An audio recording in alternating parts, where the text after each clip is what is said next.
டேய் என்னடா கண்ணெல்லாம் ஒரு மாதிரி இருக்கு, சரியில்லையே, ஏன் நாக்க ஒரு மாதிரி மடிக்கிற? தண்ணி குடிக்கல, அதனால ஒரு மாதிரி இருக்கு. குடிச்சிருக்கியா? டேய் தண்ணி அடிச்சிருக்கியா? தண்ணி எல்லாம் அடிக்கல நான். அம்மா என்னத்தையாவது பேசுவீங்க நீங்க.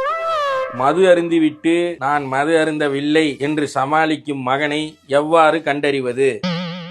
மகன் மது அருந்து விட்டு சமாளிக்கிறான்னு கண்டுபிடிக்க முதல்ல அவனோட நடத்தைய கவனிங்க.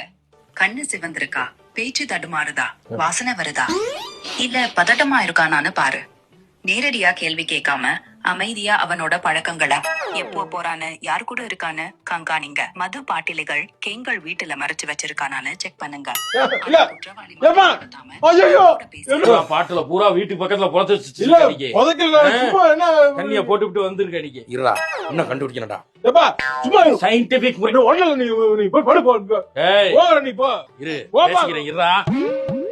ஒரு ஏஐ கத்து கொடுத்ததுக்கு ஏஐ வச்சு நம்மளே போட பிடிச்சு. என்னடா தனியா நின்னு பேசிக்கிருக்க நீ? என்ன நீ பேசிக்கிட்டு தெரியும்? அவரு யாரோட ஒரு பொம்பளை பேசிருக்காரு தெரியுமா உனக்கு? உங்களுக்கு இல்லையா? பொம்பளை பேச கேட்கல, சவுண்ட் வரலையா உனக்கு? ஒண்ணும் கேட்கலையே. என்ன நீ காதை ஒதுக்கிட்டு கேளுமா போயிட்டு அவரை. ஐயோ ஐயோ.